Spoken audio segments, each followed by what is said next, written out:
Hello बच्चों, स्वागत है आप लोग का फिर से आपके अपने YouTube channel extra classes base sensor में। और उम्मीद है पिछला लेक्चर जो इंडिकेटर था हम लोग का, इंडिकेटर पढ़ने में आपको मज़ा आया होगा, इंडिकेटर को समझने में भी मज़ा आया होगा। और आज हम लोग इंडिकेटर के ही बारे में पढ़ने जा रहे हैं। बट अभी पिछले वाले में देखा कि इंडिकेटर किस प्रकार से अपना रंग बदल रहे थे, गिरगिट जैसे, है ना। जैसे इंसान अपना रंग बदलता है उसी प्रकार से क्या है, सूचक भी अपना रंग बदल रहे थे टाइम टू टाइम, है ना।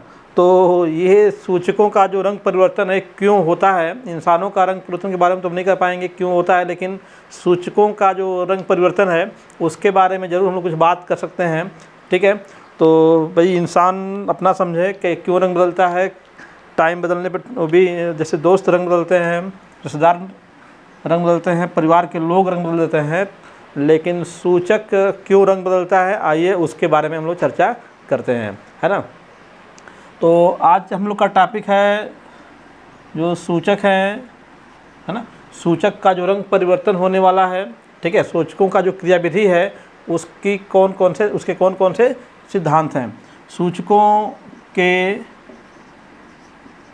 क्रियाविधि, सूचकों की क्रियाविधि के सिद्धांत, सूचकों की क्रियाविधि के सिद्धांत। तो दोस्तों आपको बता दें कि आपको जो मुख्य रूप से दो ही सिद्धांत हम लोग पढ़ते हैं, है ना। सूचकों के जो क्रियाविधि है, सूचक क्यों अपना रंग बदलते हैं, तो उसके दो सिद्धांत हम लोग स्टडी करते हैं। एक आपका है ओस्टवाल्ड का सिद्धांत हम लोग का है ना। एक क्या है, ओस्टवाल्ड का सिद्धांत। तो एक पढ़ेंगे हम लोग ओस्टवाल्ड का सिद्धांत, ओस्टवाल्ड का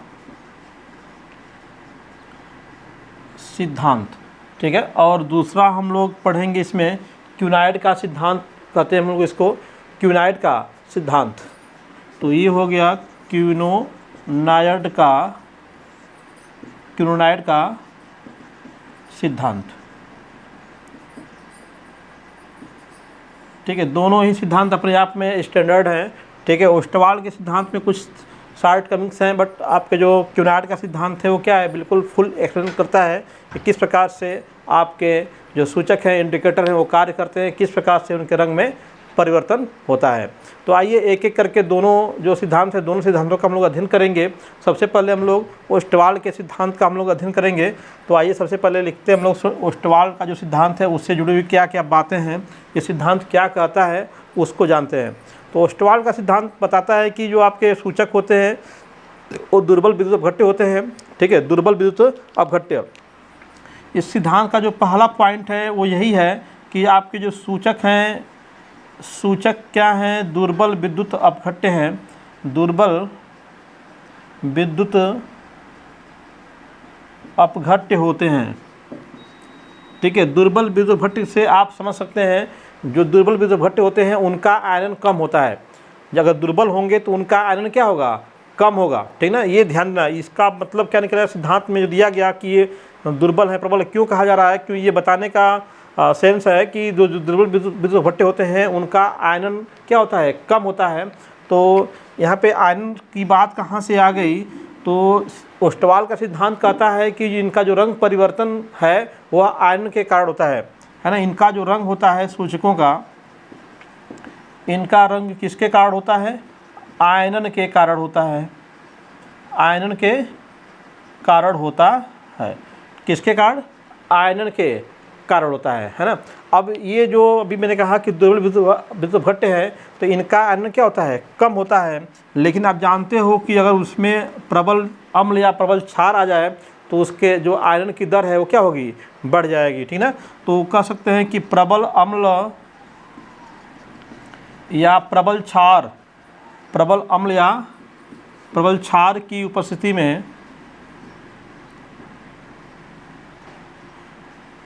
में इनका आयनन क्या होता है, बढ़ जाता है, इनका आयनन बढ़ जाता है। बिल्कुल स्पष्ट हो जाएगा, इन पॉइंट्स को ध्यान में रखेंगे तो क्यों रंग बदलते हैं, ठीक है, हम लोग बिल्कुल समझ पाएंगे कि क्यों रंग बदलते हैं ये लोग, ठीक है ना। तो ये आपका 3 पॉइंट इम्पोर्टेंट अपने आप में। पहला चीज़ कि ये दुर्बल विद्युत भट्टे होते हैं। प्रबल अम्ल या प्रबल क्षार की उपस्थिति में इनका आयरन क्या होगा, बढ़ जाएगा। दूसरा चीज़ हो गया। और इनका रंग जो होता है इनके आयनों के कारण ही होता है। और इनके जो रंग है किस प्रकार के अम्लीय जो आपके सूचक हैं, अम्लीय सूचक या क्षारीय सूचक हो सकते हैं, तो किस प्रकार से वो रंग देते हैं उसके बारे में अगर बात करें हम लोग, चौथा पॉइंट में उसको ले लेते हैं हम लोग। तो जो अम्लीय सूचक होता है उसका जो ऋणायन होता है वो रंगहीन होता है। अम्लीय सूचक का ऋणायन रंगहीन, यह ध्यान दीजिएगा। ऋणायन कैसा होता है, रंगहीन होता है। एवं धनायन जो होता है, धनायन रंगीन होता है। धनायन क्या होता है, रंगीन होता है। जो धनायन है वो कैसा होता है, रंगीन। यानी कि जो अम्लीय सूचक होगा, जो हम लोग का अम्लीय सूचक होगा, ठीक है, उसका रंग किसके कारण होगा, धनायन के कारण। अम्लीय सूचक का रंग किसके कारण, धनायन के कारण। इसी बात का मतलब क्या निकला कि अम्लीय सूचक का रंग किसके कारण हो गया, धनायन के कारण होता है। धनायन के कारण होता है। ये कारण पता होगा तो आप और बढ़िया एक्सप्लेन कर पाओगे। क्योंकि अगर उसका धनायन, अब सिंपल समझिएगा, अगर किसी विलयन में सूचक का धनायन ज़्यादा है तो रंग बढ़िया देगा वो। अगर उसके धनायन कम है तो वो क्या है, रंग नहीं देगा या हल्का रंग देगा। धनायन ख़त्म कर देंगे तो बिल्कुल वो रंग देने वाला नहीं है ना। तो ये ध्यान रखिएगा कि सूचक जो है वो कैसा है, अम्लीय सूचक है तो उसका धनायन उसमें होना चाहिए विलयन के अंदर, अभिक्रिया के अंदर अभिकारकों के साथ, तभी वो क्या करेगा, आपको रंग देगा, अदरवाइज रंग वो नहीं देगा। ठीक है ना। इसका दूसरा पहलू देखें हम लोग। इसका दूसरा पहलू क्या हो जाएगा, क्षारीय सूचक हो जाएगा। क्षारीय सूचक जो है, क्षारीय सूचक, अब क्षारीय सूचक इसका उल्टा हो जाएगा।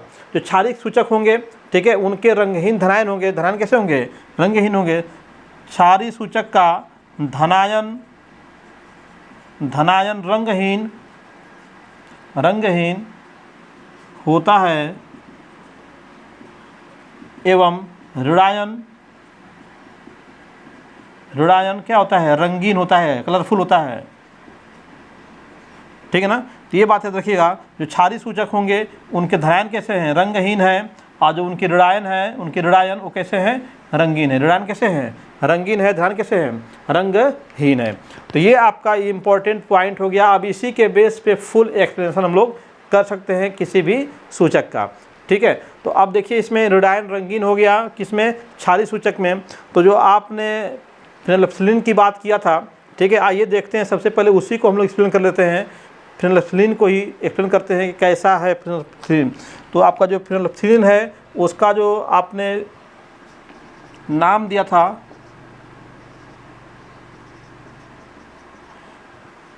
HPH दिखाया था, उसको किस दिखाया था, HPH से।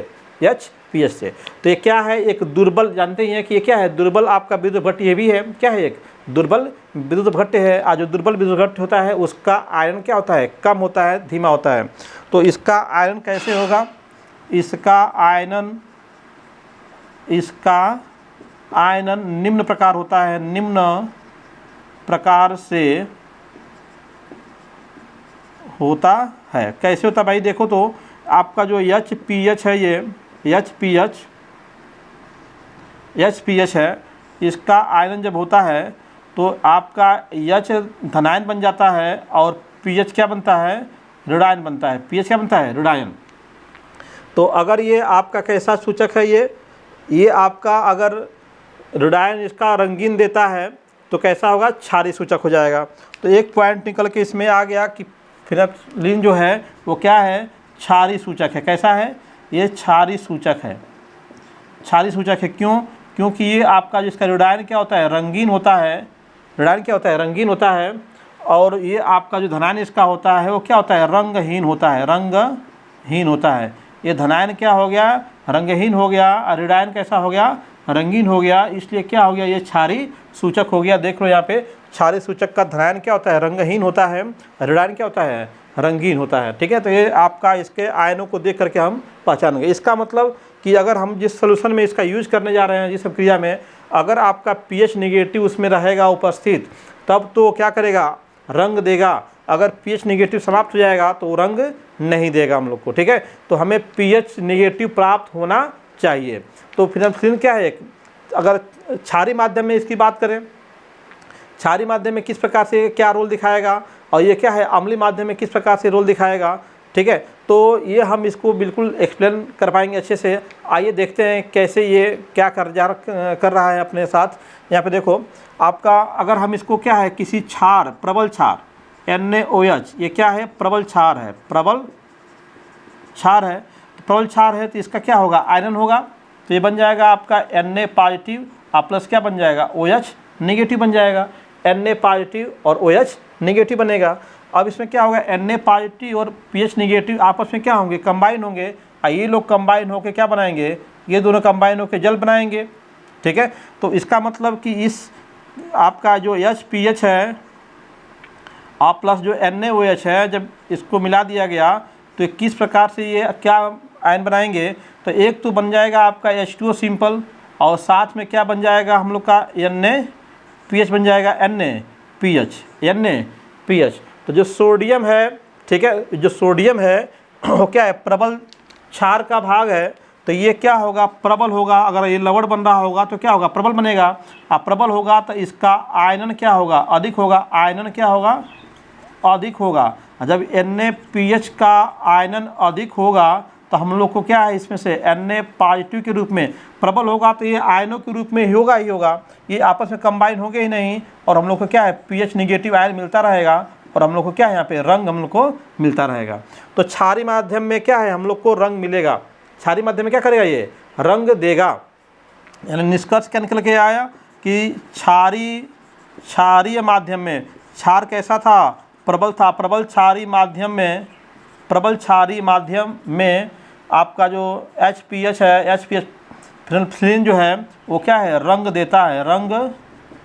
देता है, ठीक है। अच्छा, इसको अगर दुर्बल माध्यम में डाला जाए तो देखिएगा ध्यान से, आपका जो HPH है, अभी इसको आयनित किया आपने तो क्या मिला हम लोग को, H पॉजिटिव और आपका pH निगेटिव मिला। अगर हम इसमें एक दुर्बल क्षार ले लें, एक ऐसा है दुर्बल क्षार है, दुर्बल क्षार ले लिया हमने, दुर्बल क्षार NH4OH ले लिया। इसको तोड़ेंगे आप तो क्या बन जाएगा, NH4 पे पॉजिटिव और OH पे क्या बनेगा, निगेटिव बनेगा, ठीक है। तो यहाँ से आपका ये दोनों तो मिल करके क्या बना लेंगे, ये दोनों मिल करके जल बनाएंगे।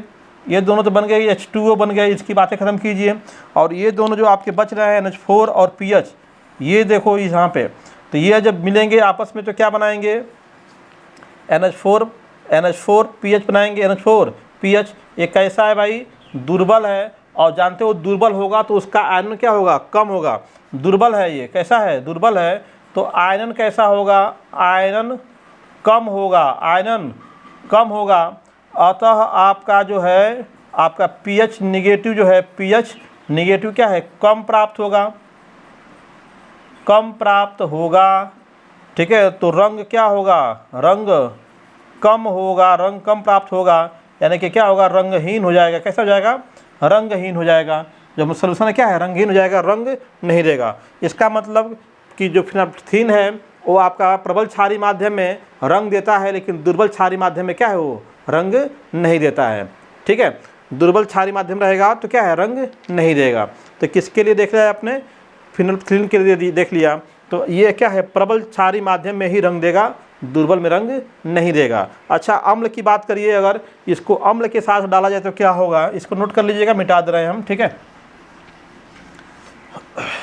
अगर इसको अम्ल के साथ डाला जाएगा तो क्या होगा, देखिए यहाँ पे ध्यान दीजिएगा, किसके लिए हम लोग पढ़ रहे हैं, क्षारीय के लिए पढ़ रहे हैं। क्षारीय सूचक हम लोग का है और फिनोल्फ्थालीन है, उसके लिए पढ़ रहे हैं, ठीक है। तो प्रबल अम्ल और जो आपका प्रबल क्षार और दुर्बल क्षार के लिए देख लिया। अगर अम्ल की बात करिएगा तो देखिए यहाँ पे ध्यान से, HPH का ब्रेक हुआ, ठीक है, और ये आपका ब्रेकअप कहाँ तक पहुँचा, H positive plus pH negative तक पहुँचा। अगर आप इसको HCl कोई अम्ल ले लिया आपने, अम्ल में मिला दिया तो क्या बनेगा, H positive plus Cl negative. तो इसमें पहले से ही H आयन है, इसमें भी क्या है, H आयन है। तो जब समान प्रकार के आयन होते हैं तो वहाँ पे आता है समायन प्रभाव। क्या आता है, समायन प्रभाव होता है। समायन प्रभाव, समायन प्रभाव जब जहाँ पे आ जाता है वहाँ आयनन की दर क्या होती है, कम हो जाती है। समायन प्रभाव क्या हो गया, सम आयन, बराबर आयन। एक ऐसा आयन पहले से विलयन में था, एच आयन था पहले से ही, अगर हम उसमें क्या है H डालेंगे तो इसका विघटन होगा ही नहीं, ये टूटेगा ही नहीं। जब ये टूटेगा ही नहीं तो हमको यहाँ से रंग प्राप्त नहीं होगा। जब ये टूटेगा तभी, जब आयनों में टूटेगा तभी रंग देगा। और जब इसमें एच आयन पहले से ही है तो एच आयन क्या करेगा, इस एच आयन को आने से मना करेगा। इस सोल्यूशन के अंदर आप क्या H positive plus Cl negative presence है।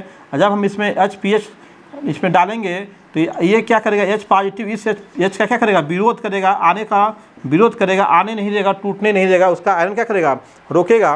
तो समायन प्रभाव के कारण क्या हो जाएगा, आयनन कम हो जाएगा। आयनन क्या होगा, कम होगा। कम होगा तो कोई रंग नहीं देगा। कैसा होगा, रंगहीन होगा। कैसा होगा, रंगहीन होगा।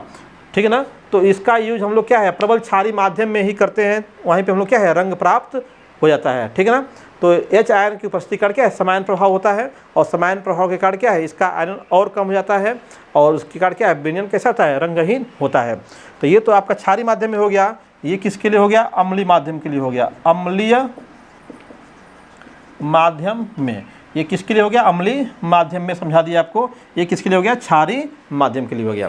तो क्षारीय माध्यम में क्या होने जा रहा है और अम्लीय माध्यम में क्या होने जा रहा है आपने देख लिया। ठीक ना। तो ये रंग कौन दे रहा है, ये ध्यान देना है हम लोग को। पीएच नेगेटिव से रंग मिल रहा है हमको। पीएच नेगेटिव मिलेगा तो रंग मिलेगा, पीएच नेगेटिव नहीं मिलेगा तो रंग नहीं मिलेगा।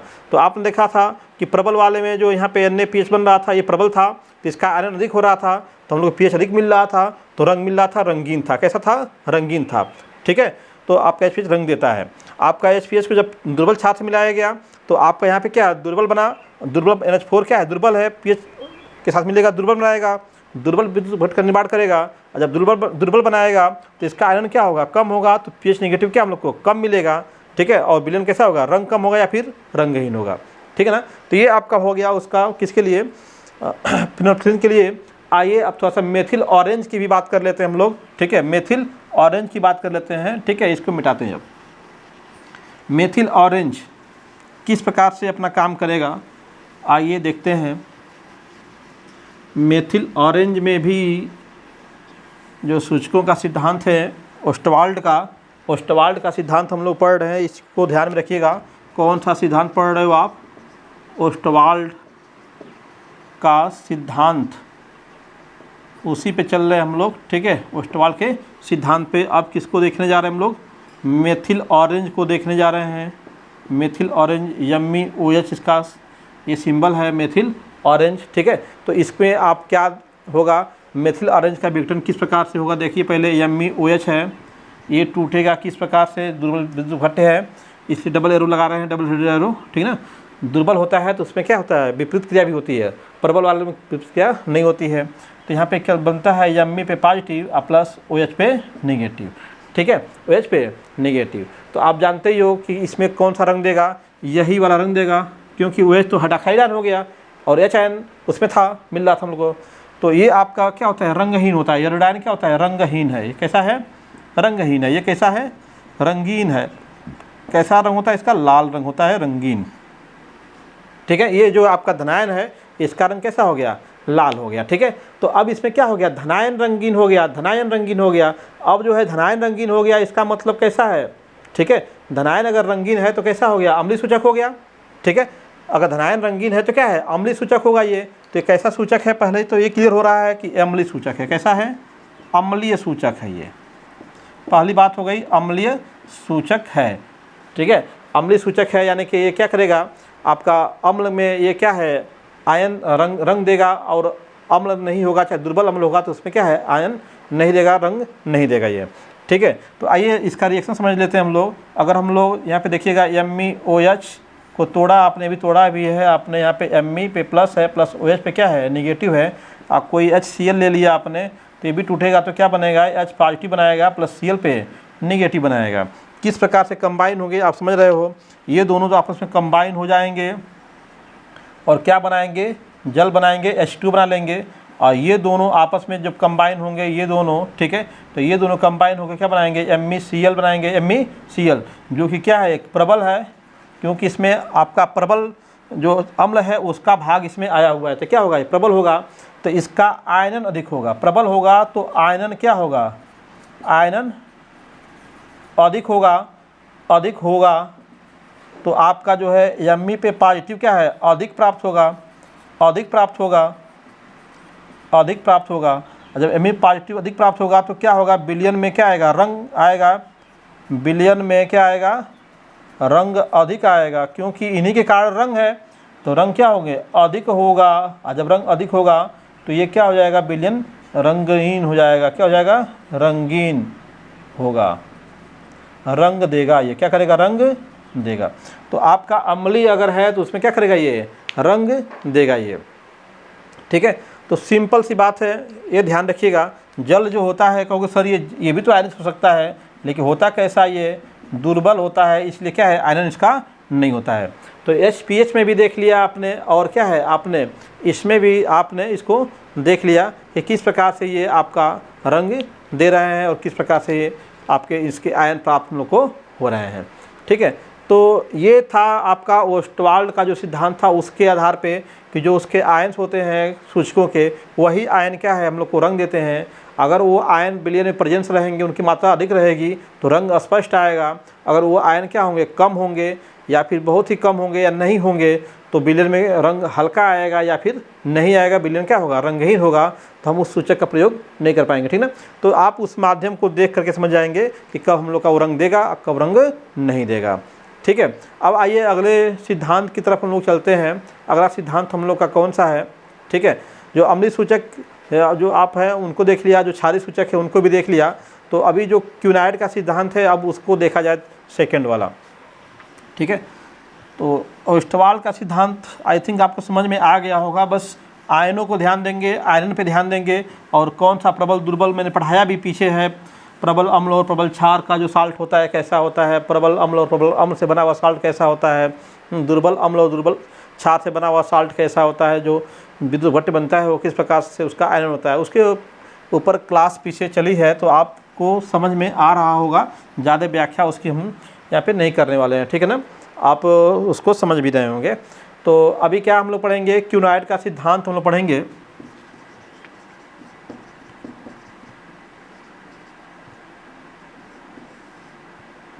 क्यूनाइड का सिद्धांत, क्यूनाइड का सिद्धांत ये आपका, हालांकि ओस्टवाल्ड में थोड़ा सा शॉर्ट कमिंग है, लेकिन क्यूनाइड का सिद्धांत जैसे मैंने शुरू में कहा कि क्यूनाइड से हम क्या अपने आप में एक कंप्लीट सिद्धांत है। ठीक है, इसमें जो है अम्ल क्षार जो अनुमापन होता है उसमें जो सूचक जो प्रयुक्त होते हैं वो क्या होते हैं, एरोमेटिक होते हैं। इस सिद्धांत के अनुसार क्या है कि जो अम्ल क्षार, ध्यान दीजिएगा, अम्ल क्षार कह सकते हैं कि इस सिद्धांत के अनुसार, इस सिद्धांत के अनुसार अम्ल क्षार अनुमापन में प्रयुक्त सूचक जो हैं, प्रयुक्त सूचक कैसे होते हैं, एरोमेटिक होते हैं। कैसे होते हैं, एरोमेटिक। आप जानते हो, अगर नहीं जानते हो तो एरोमेटिक के लिए बहुत सी कंडीशंस है, लेकिन सिंपल बोलूँ मैं, आप बेंजीन का नाम सुना होगा आपने, बेंजीन रिंग, ये आपकी होती है बेंजीन रिंग, जिसमें आपका एकांतर क्रम से क्या होता है, डबल बॉन्ड होता है। तो अगर किसी कंपाउंड के अंदर इस प्रकार का रिंग है तो क्या है, वो एरोमेटिक कंपाउंड हम लोग नॉर्मल तरीके से कर सकते हैं। अदरवाइज कुछ कंडीशंस है वो फॉलो करेगा तभी एरोमेटिक होता है। लेकिन अगर नॉर्मल समझने के लिए बताएं आपको, तो ये जिसके अंदर क्या है, ये रिंग पाई जाएगी, वो क्या होगा, आपका एरोमेटिक कंपाउंड, उसको हम लोग कह लेते हैं। ठीक ना, तो इसको बोलते हैं एरोमेटिक रिंग कह सकते हैं। ये क्या, इसका नाम क्या है, बेंजीन है। ठीक है, तो वही आपका उसमें यूज किया गया एक वर्ड, उसी के समझा दिया आपको कि अम्ल क्षार अनुमापन में प्रयुक्त सूचक कैसे होते हैं, एरोमेटिक होते हैं। कैसे होते हैं, एरोमेटिक होते हैं। ठीक है, जिसके दो चलावयवी रूप होते हैं, जिसके दो चलावयवी रूप होते हैं, मतलब कि उसके जो दो रूप होते हैं जो आपस में क्या है, इंटरचेंज हो सकते हैं। ठीक है, तो कर सकते हैं, इसमें जोड़ लीजिए, जिसके जो है दो चलावयवी रूप होते हैं। ठीक है, दो रूप होते हैं इसके। एक रूप होता है इसका, कौन सा, इसका एक रूप जो आपका बेंजोनाइड होता है, एक होता है क्विनाइड, एक इसका रूप होता है बेंजोनाइड, बेंजोनाइड, और दूसरा रूप क्या होता है, क्विनाइड होता है।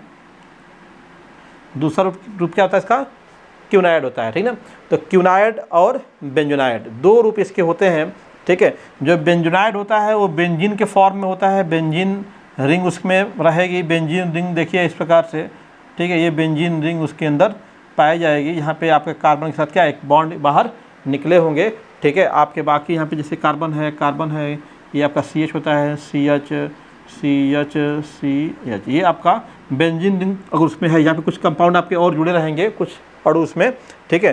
तो क्या होगा, बेंजोनाइड होगा। कैसा होगा, बेंजोनाइड होगा। क्विनाइड का स्ट्रक्चर किस प्रकार से होता है, यहाँ पे डबल बॉन्ड हो जाएगा आपका, ठीक है, डबल बॉन्ड हो जाएगा। और ये आपका देखिए यहाँ पे किस प्रकार से, यहाँ पर भी डबल बॉन्ड हो जाएगा, और बीच में ये जो पार्ट है, बीच में यहाँ पे क्या होगा, डबल बॉन्ड। इस प्रकार से आपका आ जाता है ये, ठीक है ना। तो आपका 2 3 4 3 4 3 4, ठीक है ना। ये आपके इस प्रकार से बन गए। तो ये कौन सा रूप है, क्विनाइड रूप है। ये कौन सा रूप है, क्विनाइड है। ये क्या है, बेंजोनाइड है। तो अगर किसी के अंदर जो सूचक है उसके अंदर इस प्रकार की स्ट्रक्चर आई हुई है तो कौन सा रूप होगा, बेंजोनाइड रूप होगा। अगर इस प्रकार का आपका रूप आया हुआ उसके अंदर स्ट्रक्चर आई हुई है तो क्या होगा, वो आपका क्विनाइड होगा, ठीक है। तो आपका दो हो गए, बेंजोनाइड और क्विनाइड, बेंजोनाइड और क्विनाइड हो गए दो रूप इसके। अब देखिए दोनों रूपों का जो रंग है, ठीक है, दोनों रूपों का रंग क्या है, अलग अलग माध्यम में क्या होता है, अलग अलग होता है। माने pH परिवर्तन पे क्या होगा, ये अपना रंग क्या करते हैं, अपना रंग बदलते हैं। pH परिवर्तन पे क्या है, इनका रंग परिवर्तित होता है। तो कह सकते हैं कि pH परिवर्तन पर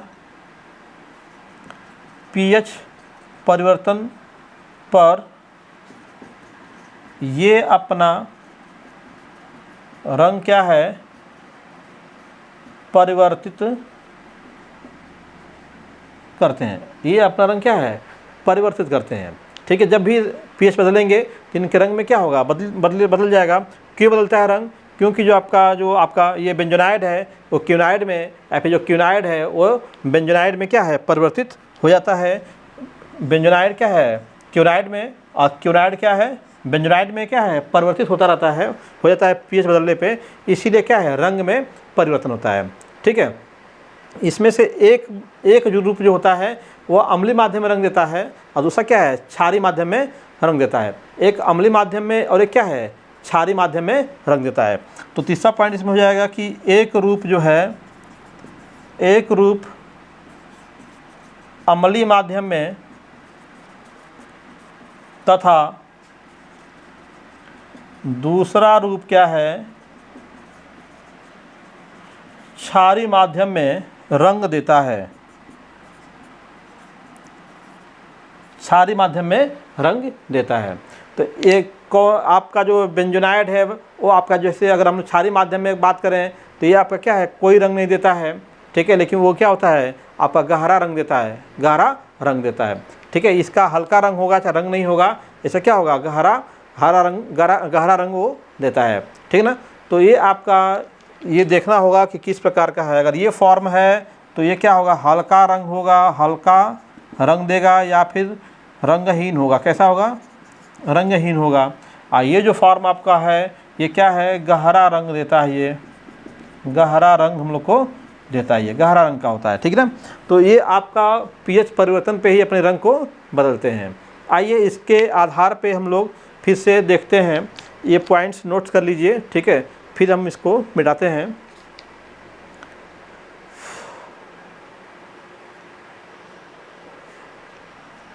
ठीक है ना, नोट कर लिए होंगे, मिटा दे रहे हैं इसको, आप पॉज करके नोट कर सकते हैं, ठीक है। आपका जो क्विनाइड का सिद्धांत है ये दोनों फॉर्म में आप याद रखेंगे, नोट्स बना लीजिएगा, बिल्कुल सटीक शार्ट में है। आप सबसे पहले हम लोग बात किसकी करेंगे, जो आपका एसिडिक इंडिकेटर है, जो अम्लीय सूचक है फिनाइलफ्थलीन, उसकी बात करेंगे हम लोग।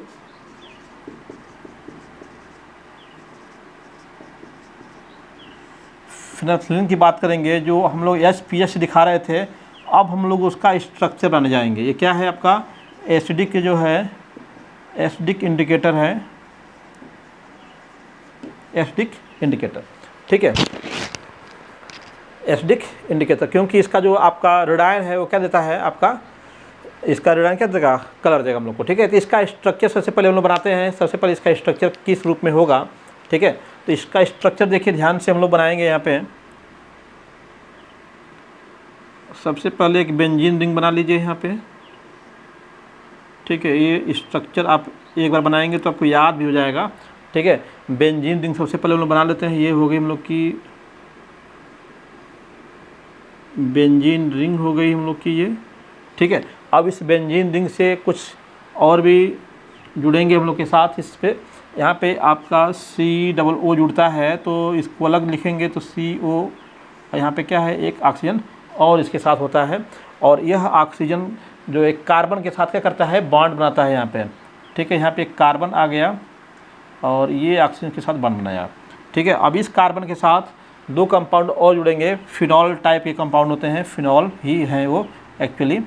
तो यहाँ पे फिनॉल जोड़ दीजिए आप।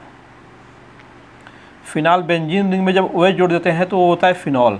ठीक है, बेंजीन रिंग में आप क्या जोड़ दीजिए, अगर OH जोड़ देंगे तो क्या हो जाएगा, वो फिनॉल हो जाएगा। ठीक है, ये हो गया फिनॉल, ये हो गया O और इसके साथ बॉन्ड OH है, ये OH हाइड्रॉक्सी ग्रुप है जुड़ा हुआ उसके साथ, एल्कोहलिक ग्रुप।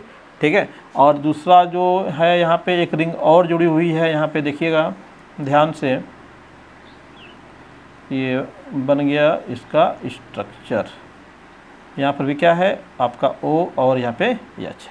ठीक है, ये आपका किसका है, ये आपका है फिनोल्फथालीन का स्ट्रक्चर है। किसका है, फिनोल्फथालीन का स्ट्रक्चर है बच्चों। ठीक है, अब ये जो फिनोल्फथालीन है, ठीक है, अब ये पहले क्या होता है, अम्लीय माध्यम में ये बेंजोनाइड के रूप में रहता है। ठीक है, अम्लीय माध्यम में,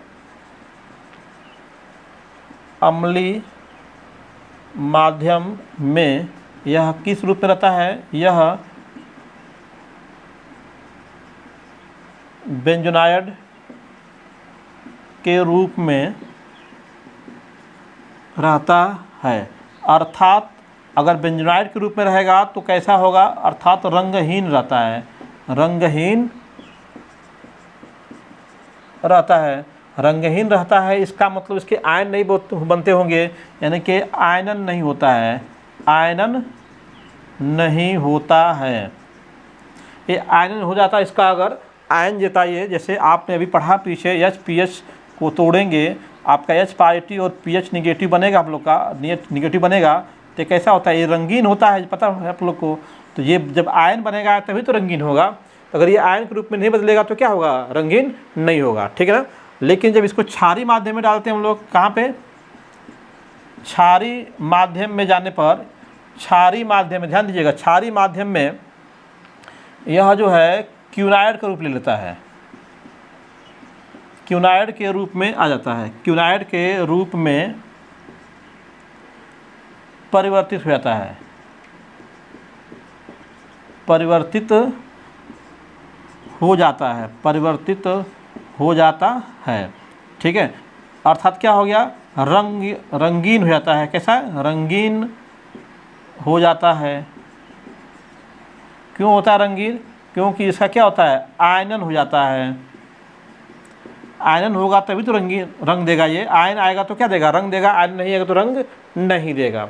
आइए अब इसका देखते हैं किस प्रकार से इसका आयनन होता है। तो यहाँ पे हम जब इसके साथ मिलाएंगे, देखिए यहाँ पे एक तो हम मिला सकते हैं क्या, इसके अंदर OH मिला सकते हैं, OH निगेटिव। कब, जब ये क्षार होगा, क्षारीय माध्यम होगा, तो क्षारीय माध्यम में क्या मिलाएंगे, OH। आपका H पॉजिटिव किससे मिलाएंगे, अम्ल में मिलाएंगे, अम्लीय माध्यम में, अम्लीय माध्यम, अम्लीय माध्यम होगा तो क्या होगा, अम्लीय माध्यम होगा तो क्या होगा, H आयन होगा, और क्षारीय माध्यम होगा तो क्या होगा, OH निगेटिव आयन होगा, मिलेगा हम लोग को। ठीक है, तो इसमें जब H आयन देते हैं, ठीक है, तो रिएक्शन बैकवर्ड डायरेक्शन में जाता है। H आयन देने पे रिएक्शन किधर जाता है, बैकवर्ड डायरेक्शन में जाता है। और OH निगेटिव आयन देने पे क्या होता है, रिएक्शन फॉरवर्ड डायरेक्शन में जाता है, आगे बढ़ता है, मैंने आयन की तरफ बढ़ता है। देखो यहाँ पे लिखा भी हुआ है कि अम्लीय माध्यम में बेंजोनाइड के रूप में रहता है। तो ये देखो यहाँ पे क्या है, सभी बेंजीन रिंग है। यह कौन सा रूप है, ये बेंजोनाइड है, ये क्या है, बेंजोनाइड रूप है, ये बेंजोनाइड रूप है। क्यों है, इसमें देखो सभी बेंजीन रिंग, बेंजीन बताया ना जिसमें एकांतर क्रम से क्या है डबल बॉन्ड आए होंगे इस प्रकार से, तो क्या होगा बेंजीन रिंग। तो देखो एकांतर क्रम से डबल बॉन्ड आए हुए हैं सभी रिंगों में, तो क्या है ये बेंजीन रिंग है, इसलिए क्या है बेंजोनाइड रूप है। तो इसमें क्या है रंगहीन होगा, कैसा होगा ये रंगहीन होगा या फिर हल्का रंग होगा, इसका कैसा होगा हल्का रंग होगा। तो ये अम्लीय माध्यम में जाएगा तो क्या होगा बेंजोनाइड के रूप में रहेगा ये। लेकिन क्षारीय माध्यम जब जाएगा इसके पास तो अब इसका रंग क्या होगा चेंज होगा। क्यों चेंज होगा, आपका जो ये OH निगेटिव है, ध्यान दीजिएगा मेरी बात पे, OH निगेटिव ये जो आपका हाइड्रोजन है इस बॉन्ड पे अटैक करता है, हाइड्रोजन के बॉन्ड पे, और यहाँ पे OH निगेटिव और H पॉजिटिव मिल करके क्या बना देते हैं, OH निगेटिव H पॉजिटिव मिल करके H2O का फॉर्मेशन कर लेते हैं। जब ये दोनों अलग होंगे तो ये बॉन्ड क्या होगा टूट जाएगा, ये H निगेटिव हो जाएगा, सॉरी H पॉजिटिव ग्रुप में क्या होगा अलग हो जाएगा, H पॉजिटिव ग्रुप में अलग हो जाएगा, ठीक है। और ये इलेक्ट्रॉन इसके पास चला जाएगा, मोर इलेक्ट्रोनिगेटिव है इसकी वजह से, तो इसके पास क्या होंगे लोन पेयर आ जाएंगे, इसके ऊपर क्या आएंगे लोन पेयर आ जाएंगे, ठीक है ना। तो सबसे पहले तो यहाँ पे क्या मिल गया हम लोग को H2O मिल गया, क्या मिल गया H2O मिल गया इस दोनों के जुड़ने पर। अब यहाँ से जो बॉन्ड है ये बॉन्ड ब्रेक होगा, यहाँ पे जो लोन पेयर मिला यह लोन पेयर क्या है आगे बढ़ेगा, ठीक है, आगे बढ़ेगा तो क्या होगा ये डबल बॉन्ड ब्रेक होगा, इसका डबल बॉन्ड क्या होगा ब्रेक होगा, ठीक है। ये डबल बॉन्ड क्या होगा इधर जाएगा आपका आगे बढ़ेगा, ठीक है। और आपका ये वाला जो जब यहाँ पे आएगा तो ये डबल बॉन्ड क्या होगा ये भी ब्रेक होगा आपका, ठीक है। ये डबल बॉन्ड ब्रेक होकर के यहाँ पे आएगा, यहाँ पे आएगा, इस ये डबल बॉन्ड ब्रेक होकर इसमें आएगा, ठीक है। और जब ये डबल बॉन्ड यहाँ पे आएगा तो इस कार्बन का जब डबल बॉन्ड बनेगा तो 1 2 3 4 5 हो जाएगा बैलेंसी इसकी। तो आपका एक ये जो बॉन्ड बना हुआ ये बॉन्ड क्या होगा टूटेगा, इस पर इसकी तरफ चला जाएगा, ठीक है। तो देख लो यहाँ पे मैकेनिज्म इसका देख लीजिएगा ध्यान से।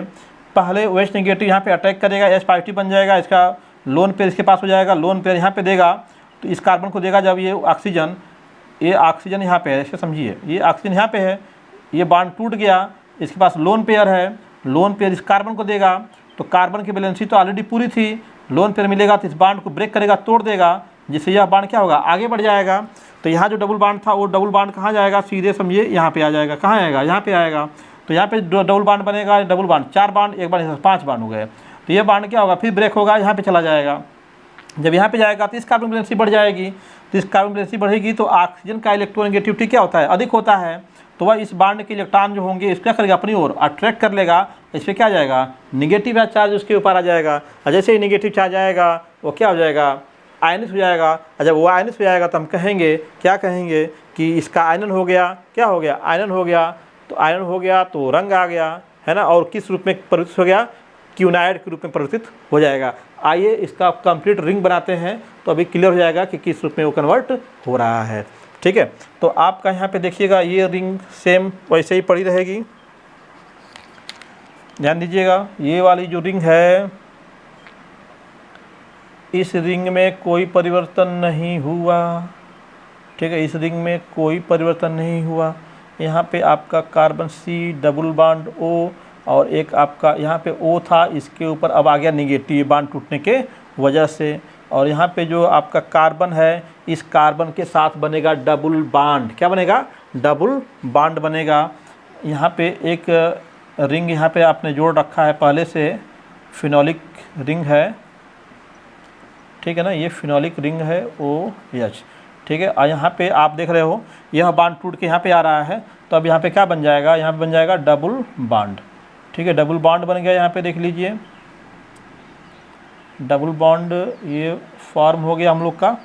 अब यहाँ पे डबल बॉन्ड हो गया और यहाँ पे देखिए यहाँ पे ऑक्सीजन का जो लोन पे यहाँ पे गया था, यहाँ भी बॉन्ड बनाया हुआ था ना, बॉन्ड ब्रेक हुआ है, तो आपका डबल बॉन्ड यहाँ पे O हो जाएगा और ये वाला बॉन्ड यहाँ जाके बन गया है, तो यहाँ पे डबल बॉन्ड हो जाएगा आपका। एक डबल बॉन्ड यहाँ पे पहले से ही था, ठीक है ना, और ये बॉन्ड आपका यहाँ वाला टूट गया है, इधर चला गया है, यहाँ पे डबल बॉन्ड हो गया है।